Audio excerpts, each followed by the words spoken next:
I would like to use this opportunity to very briefly present the core argument in my book, and then address the question why China's escape matters for socio-ecological transition. If you're interested in a more in-depth book talk, I would like to recommend the recording of my recent Modern China lecture at Harvard.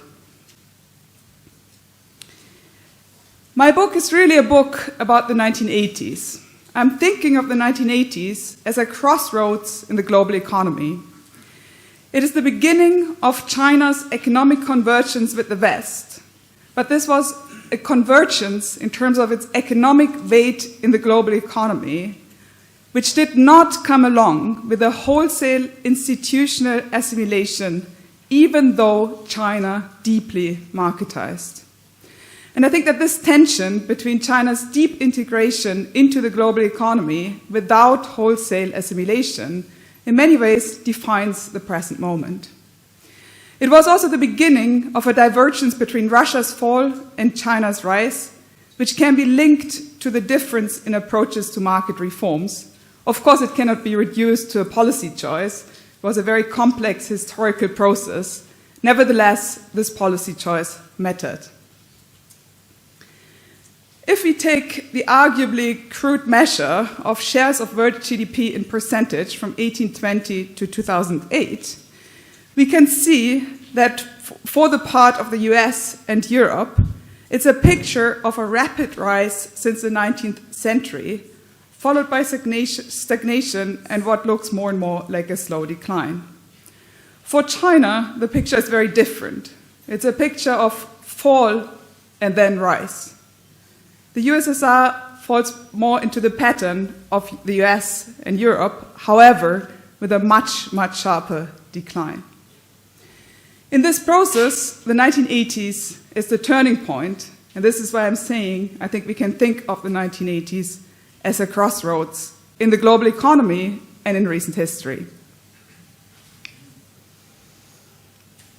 China's policy choice was a form of experimentalist gradualism that we know. We also know that shock therapy was a policy choice pursued by Russia. The economics of shock therapy are very well known to heterodox economists and do not need explanation, but it might be worth remembering that shock therapy at the core was a policy package that was composed of 4 elements. First one was liberalization of all prices, since one has to get the prices right. Secondly, one should impose macroeconomic austerity to control the general price level. Thirdly, there was meant to be trade liberalization. And finally, privatization. Even the most hardcore shock therapists acknowledged that privatization would be a slow process of institutional rebuilding, and that trade liberalization would require complex processes of negotiation, which might sound familiar in the context of, for example, Brexit.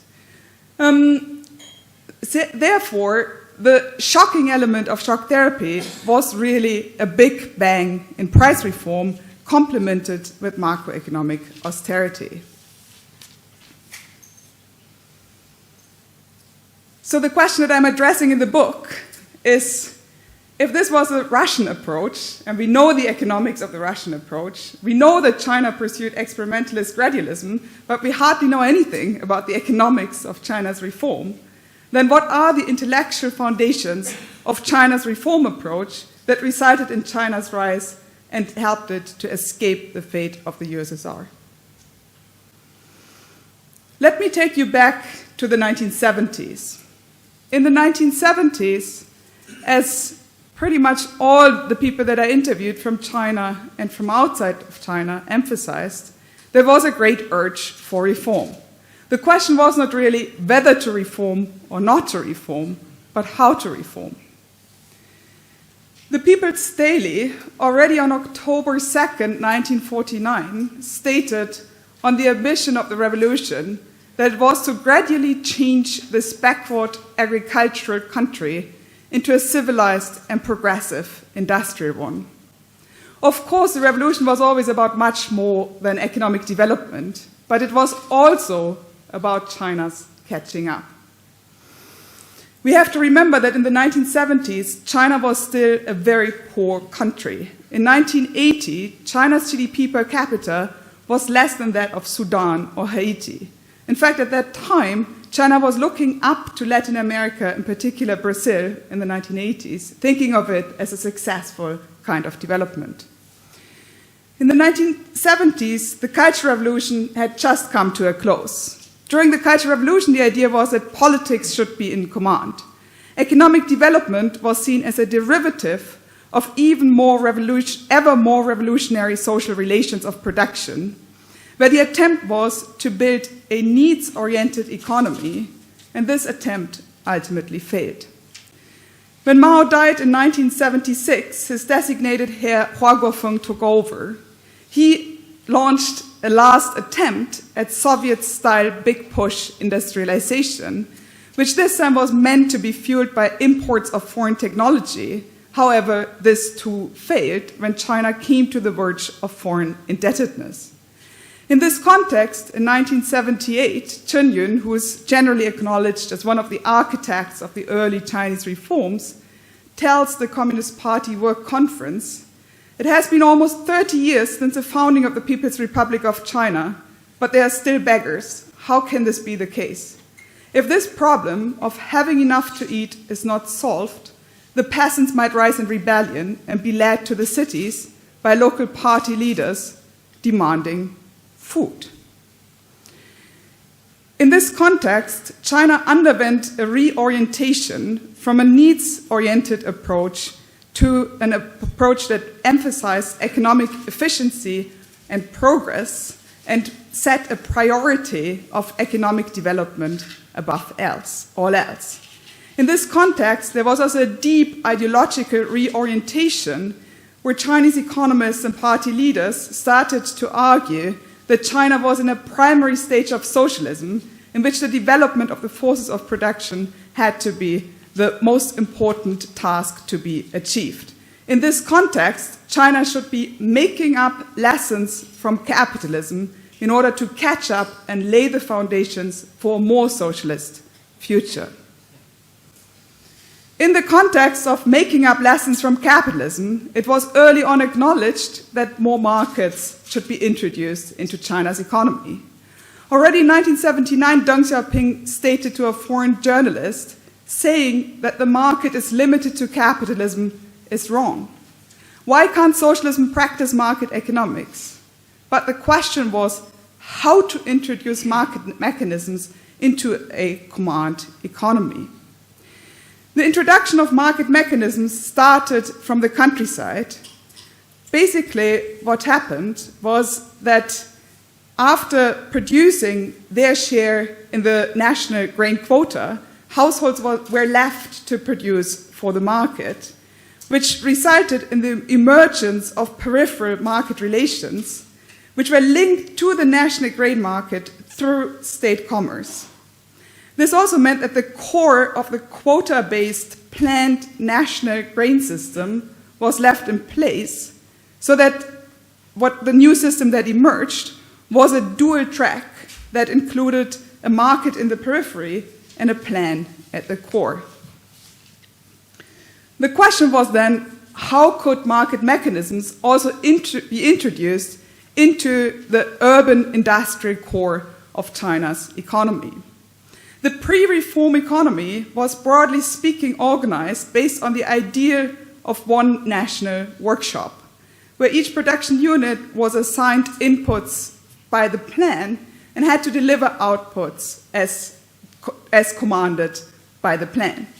Prices in this context were a mechanism of redistribution and involved low prices for heavy industry and upstream goods and relatively high prices for so-called consumption luxury goods, such as wristwatches, bicycles, sewing machines, not necessarily the things we would be thinking of as luxury goods today. As part of the reform agenda, instead of politics, economics was now meant to be in command. So economics should find solutions to the question of how to introduce market mechanisms in order to achieve economic progress. However, as Deng Xiaoping stated in January 1980 in a speech titled "The Present Situation and the Task Before Us," quote, "A good number of comrades who were shunted aside for many years and haven't been back in their original post for very long have lost touch with the situation. Even those who stayed at their posts all through are confronted with new problems they find hard to grasp immediately.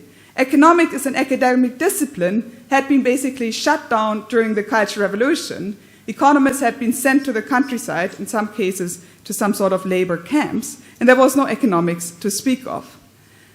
So while economics as an academic discipline was just being re-established, a new force in economic reform thinking emerged. This was very much an alliance of older generation revolutionaries whose thinking about markets had been shaped by guerrilla warfare. Since during the 1940s, the communists had used markets in order to re-stabilize prices, which was critical to lay the economic foundation for the revolution. So from that perspective, markets were a weapon in the hands of the party in the fight for liberation. They were joined by young reform intellectuals who had spent their teenage years and youth in the countryside, sent down to the countryside during the Cultural Revolution, and who were very much versed in the agricultural question. They were often self-trained in Marxist classics, also Maoism, and in the late 1970s and early 80s started to very quickly read up on all sorts of Western social sciences, including methods and mathematical methods. They drew their intellectual inspiration primarily from empirical studies in China, since they had surveyed China's agricultural reforms and had helped to the breakthrough of rural reforms, which was ultimately the breakthrough for China's economic reforms. They later on also conducted survey work in Hungary and Yugoslavia, as well as in West Germany, in fact, even including Berlin. So they argued that an endogenous process of a dual-track price system that was emerging in the urban industrial economy should be fostered and developed and should be used as a mechanism of reform. As a result of the rural reforms, there was purchasing power for consumer goods that was new and that was on the market, since people in the countryside did not have rations for certain consumer goods. As a result of the emergence of township and village enterprises in the countryside, there was also a quickly growing demand for more upstream industrial goods, which resulted in the emergence of, in the beginning, gray area kind of markets at the margins of the industrial urban economy, catering to this rural demand. So the question was whether these dynamics that were more or less endogenously emerging should be used and harnessed, or whether they should be suppressed and some other kind of solution should be found. In 1985, the dual-track system became national policy. Zhao Ziyang, who was then prime minister, and in fact, in many ways, the key architect of the dual-track system and the path that China's reform has taken beyond the time when Zhao Ziyang himself was imprisoned after 1989, explained this policy to local cadres. And he said that this policy would be composed of 4 elements. It would be letting go of inessential small commodities. It would involve the reforming and adjusting of the price management system for important commodities. But fourthly, it would also entail participating. Zhan, he said, after having enlivened prices by letting them go, the state had to participate in the market to regulate the price, as in the first years after liberation. So there's a very conscious acknowledgement that the institutions of the plan had been used as market participating institutions that could interact with emerging private forces through arbitrage in order to stabilize and steer prices. On the other hand, another kind of economic reform logic was emerging, which in China was broadly discussed under the label package price reform. This was a group of people who were predominantly middle-aged established intellectuals who were joined by young engineers and scientists. The middle-aged established intellectuals often had a background in orthodox socialist economics, mainly from the Soviet type. They were also the first to study modern economics in the US and England, as we can see here in the picture of Wu Jingyan, who was really a figurehead of that group in Yale in 1983. They drew their intellectual inspiration from the socialist calculation debate and Eastern European emigre economists such as Bruce, Schick, and Kornai, as well as monetarists such as Friedman and Gregory Chow, and frequently invoked the so-called post-war German Erhard Miracle as evidence for the possibility to create a market economy more or less instantaneously. On the right-hand side, you see a picture of the World Bank Boat Conference in 1985, which shows that the World Bank played a critical role in organizing exchanges with this part of the reform economists. So they argued that the dual-track price system, instead of creating a new kind of economic system, instead of creating a mechanism for reform, would be resulting in friction and contradictions, and in fact in a more irrational system than the pre-reform system. It would lead to inherent rent-seeking and corruption, as officials were facing more than one price and could earn a lot of money by charging high prices on the market. So they argued that China should be imposing tight fiscal and monetary control, then let go of all prices, replace market participation by the state with indirect macro control, and importantly, let go of the prices of the core of the industrial system, the most upstream goods such as coal, steel, aluminium, and so on. The dual-track price reformers, in contrast, argued that such a big bang would cause cost-push inflation without, however, adjusting the relative prices, which at the end of the day was the goal of the Big Bang, since each of these production units faced a soft budget constraint, as Korner himself had argued, which meant that if prices in the upstream industries would be shooting up, as they should, since they were by design too low, these production units would simply hand down these price increases to the next production unit, which would eventually result in a wage price spiral and would give way to a form of hyperinflation that could not be controlled by macroeconomic austerity, which therefore would undermine the very possibility of successful reform instead of solving China's challenges of creating a more efficient economy. The core of the debate was not whether or not to liberalize downstream inessential goods. The core of the debate was whether the state was meant to keep control of the industrial core of the economy. In 1986, China came very close to implementing such a Big Bang, but was ultimately stopped as a result of survey research in Hungary and Yugoslavia, somewhat ironically sponsored by George Soros. In 1988, Deng Xiaoping himself took initiative, somewhat ironically, promoting towards a North Korean delegation that China should really pursue a Big Bang in price reform. As he said, only once prices have been straightened out will we be able to step up reform. We cannot not carry out price reform. We have to face the risks and difficulties head on. We must not be afraid of risks and be even more courageous. However, in response to this mere announcement of price reform, people reacted with social unrest, panic buying, and bank runs, which resulted in the first burst in inflation in China in the post-revolutionary period and a temporary reversal of reform, which presents the economic background to the violent crackdown on Tiananmen Square in 1989. In this context, many of the dual-track reformers, whom we might want to call heterodox economists, stood in solidarity with the protesters at Tiananmen Square and with Zhao Ziyang, who was the person who had promoted them and who had brought them up. Most of them lost their careers and lost their influence. This does not mean that their thinking has disappeared from China. It also does not mean that each and every one of them has disappeared from the scene.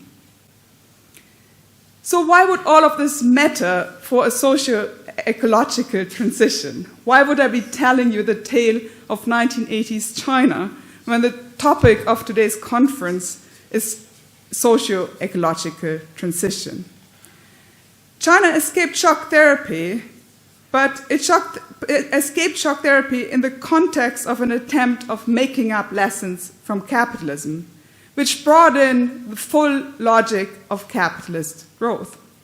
At the same time, maintaining state control over the core of the economy equipped China with the state capacity to pursue a different kind of development model.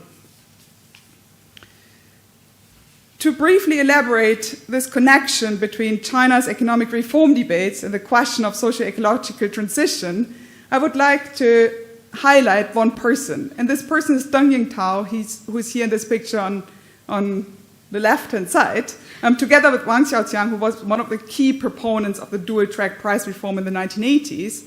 And they are framing Wan Huajin, who was one of the most important Buddhist scholars in China's 20th century. In 1991, Deng Yingtao publishes a book that is titled A New Development Model in China's Future.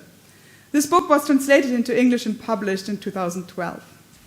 Wang Xiaoqiang, in an interview that was attached to this English translation, says, "In China, we used to talk about overtaking the UK and catching up," this is in the 1980s, "and catching up with America.